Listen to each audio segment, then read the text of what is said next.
Hello, আসসালামু আলাইকুম everyone. আশা করি সবাই ভালো আছেন। আমি আরেকটা নতুন ভিডিও নিয়ে এলাম। আশা করি এই ভিডিওটি আপনাদের অনেক উপকারে লাগবে। আজকে যে টপিক নিয়ে কথা বলবো সেটা হচ্ছে আমেরিকার B1 B2 ভিসা ক্যাটাগরি, আর সেটা হচ্ছে ট্যুরিস্ট বিজনেস ভিসা। আমি অনেককেই দেখেছি যে উন্নত দেশগুলো যেমন হচ্ছে আমেরিকা, কানাডা অথবা হচ্ছে ইউরোপের ভিসা করার ক্ষেত্রে মানুষ খুবই ভয় পায়।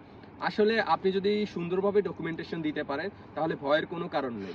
আর আমেরিকান ট্যুরিস্ট ভিসা অথবা বিজনেস ভিসা করার জন্য আপনার যেই দিকগুলো খেয়াল করতে হবে সেই দিকগুলোর মধ্যে আমি দুটো দিকে খুব গুরুত্ব দিব।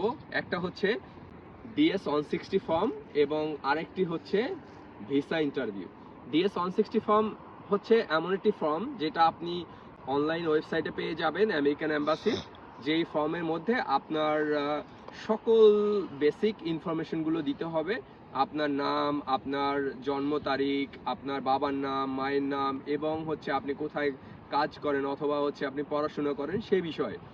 এবং এটা হচ্ছে নির্ভুলভাবে পূরণ করতে হয়, কারণ দেখা যায় অনেক সময় DS-160 ফর্ম সুন্দরভাবে পূরণ না করার কারণে দেখা যায় যে যখন ইন্টারভিউতে কথা বলে সেই কথা এবং হচ্ছে DS-160 ফর্মের যে তথ্য সেটা মিলে না, পরে ভিসা রিজেকশন হয়ে যায় ইজিলি।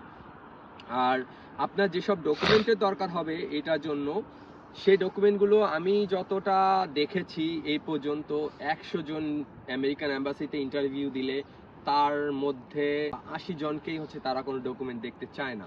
সো আপনার ভিসা 3 মিনিট থেকে 5 মিনিট ভিসা ইন্টারভিউর উপর ডিপেন্ড করে। তো আপনি প্রথমেই হচ্ছে DS-160 ফর্ম পূরণ করে ফেললেন, তারপরে পোর্টাল থেকে একটি রিসিট জেনারেট করলেন পেমেন্টের জন্য। বাংলাদেশের ইস্টার্ন ব্যাংকে পেমেন্ট করার পরে এটা হচ্ছে $185 মতো, যেটা বাংলাদেশের 21-22 হাজার টাকার মতো আসে। সেটা পেমেন্ট করে দিলেন। পেমেন্ট করার পরে সবচেয়ে যে ইম্পর্টেন্ট ইস্যু এবং হচ্ছে অ্যাপ্লিকেন্টরা যে ইস্যুটা ফিল করে সেটা হচ্ছে অ্যাপয়েন্টমেন্ট নেওয়া।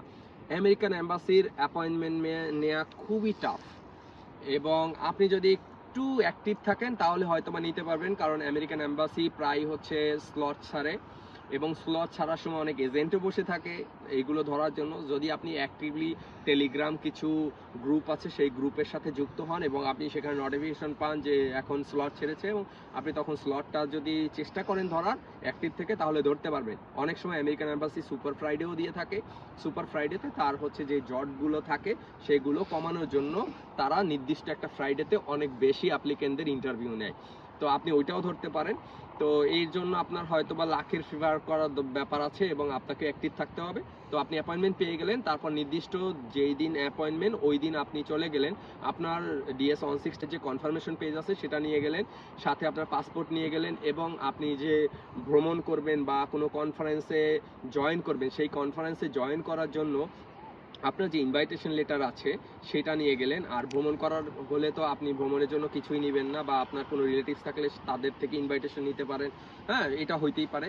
তো আপনি সাথে হচ্ছে এয়ার টিকিট রিজার্ভেশন নিলেন, যদিও এম্বাসি দেখতে চাইবে না। তারপরে 3 থেকে 5 মিনিটের একটা ইন্টারভিউ হবে। তবে ওইখানে মোস্ট প্রবাবলি যে কোশ্চেনগুলো করে সেটা হচ্ছে why you are coming to the USA, আপনি কেন ইউএসএতে যাচ্ছেন, এই কোশ্চেনটা সবাইকেই করে।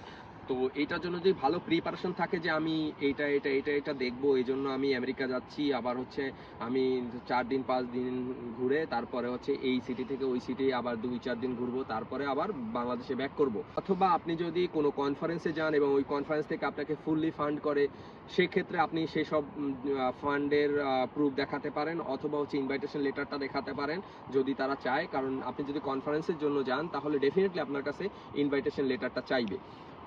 দেখার মতো এটাই দেখবে। আর কোশ্চেন করতে পারে who is going to fund during your travel, এটা অ্যাকোমোডেশন, ফুড সব কিছু। তো আপনি তখন বললেন যে আপনি সেলফ হইলে সেলফ, আপনার বাবা অথবা মা অথবা যে ফান্ড করছে সে, তার ডকুমেন্টেশন চাইলেও চাইতে পারে, নাও চাইতে পারে, তবে না চাওয়ার সম্ভাবনাই বেশি।